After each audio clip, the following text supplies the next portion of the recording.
मूर्ख और दुष्ट एक आवश्यक विषय वाणिपीडिया से इस भौतिक संसार में प्रकट होने वाले सामान्य जीवों के शरीर भौतिक ऊर्जा द्वारा निर्मित होते हैं, लेकिन जब कृष्ण या उनके विस्तारों में से कोई एक इस भौतिक संसार में अवतरित होता है, हालांकि वह एक भौतिक शरीर के साथ प्रकट होता है, तो उसका शरीर भौतिक नहीं है।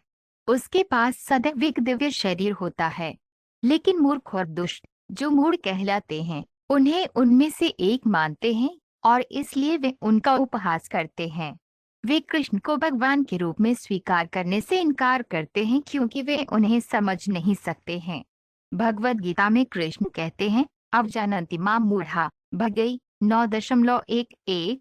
जो दुष्ट और मूर्ख हैं वे मेरा उपहास करते हैं। जब भगवान किसी रूप में अवतरित होते हैं, तो इसका मतलब ये नहीं है कि वे यह भौतिक ऊर्जा की मदद से अपना रूप धारण करते हैं।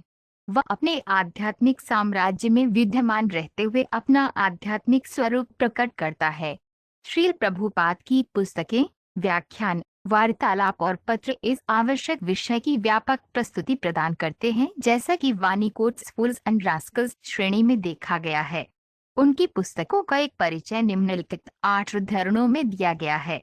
श्रील प्रभुपाद की पुस्तकों से उद्धरण आधुनिक समाज के मूर्खों और दुष्टों को सरकार की जिम्मेदारी की सीमा का कोई ज्ञान नहीं है।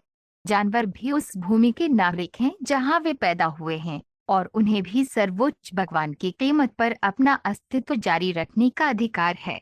थोकवती द्वारा जानवरों की आबादी में गड़बड़ी कसाई उसकी भूमि और उसकी सरकार के लिए एक विनाशकारी भविष्य की प्रतिक्रिया पैदा करती है। श्रीमद्भागवत 4.21-22 मूर्खों, दुष्टों और शूद्रों का मैल इस संसार में शांति और समृद्धि नहीं ला सकता।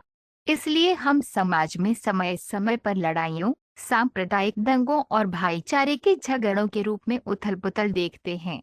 इन परिस्थितियों में नेता न केवल लोगों को मुक्ति की ओर ले जाने में असमर्थ हैं, बल्कि वे उन्हें मानसिक शांति भी नहीं दे सकते। श्रीमद्भागवत 20 अप्रैल 15। दुर्भाग्य से कलि के वर्तमान युग में सरकार का मुखिया संतों द्वारा दिए गए निर्देशों का पालन नहीं करता है, इसलिए न तो नागरिक और न ही सरकार के लोग बहुत खुश हैं। उनके जीवन की अवधि कम हो जाती है और लगभग हर कोई शारीरिक शक्ति और आध्यात्मिक शक्ति से वंचित हो जाता है।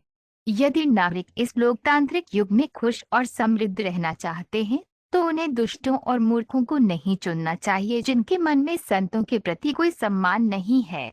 श्रीमद्भागवत 4.14-14। वर्तमान समय में लोकतांत्रिक सरकार में सभी प्रकार के मूर्ख और दुष्ट निर्णय ले रहे हैं, लेकिन वे क्या कर सकते हैं? उनके विधान का परिणाम क्या है?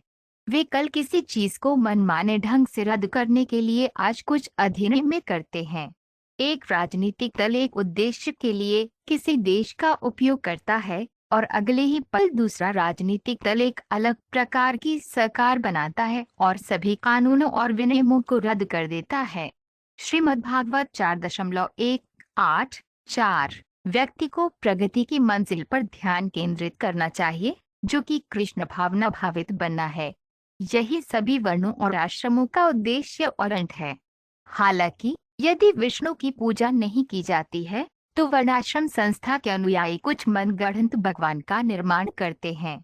इस प्रकार अब किसी भी दुष्ट या मूर्ख के लिए भगवान चुना जाना फैशन बन गया है, और ऐसे कई मिशनरी हैं जिन्होंने वास्तविक भगवान के साथ अपना रिश्ता छोड़कर अपने स्वयं के देवताओं को गढ़ लिया है। श्रीमद्भागवत 7.15-14। किसी को कभी भी भगवान के बारे में एक साधारण इंसान के रूप में नहीं सोचना चाहिए, जैसा कि गाइड भक्त करते हैं। भगवान कृष्ण व्यक्तिगत रूप से प्रकट हुए और सभी मानव समाज के लाभ के लिए अपने निर्देश छोड़ गए, लेकिन मूर्ख और दुष्ट दुर्भाग्य से उन्हें एक साधारण इंसान के रूप में सोचते हैं और अपनी इंद्रियों की संतुष्टि के लिए भगवत गीता के निर्देशों को तोड़ मरोड़ कर पेश करते हैं।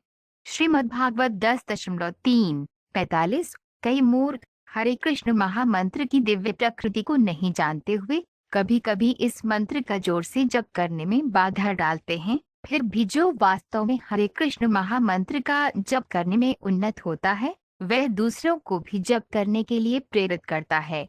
कृष्णदास कविराज गोस्वामी बताते हैं, कृष्ण शक्ति विना नहीं तारा प्रवर्तन। जब तक किसी को भगवान के परम व्यक्तित्व से विशेष पावर ऑफ अटॉर्नी नहीं मिलती, वह हरे कृष्ण महामंत्र की महिमा का प्रचार नहीं कर सकता। चैतन्य चरितामृत आदि लीला 7.83। कभी कभी ईर्ष्यालु व्यक्ति कृष्ण चेतना आंदोलन की आलोचना करते हैं क्योंकि ये भगवान के प्रेम को वितरित करने में लड़कों और लड़कियों दोनों को समान रूप से संलग्न करता है।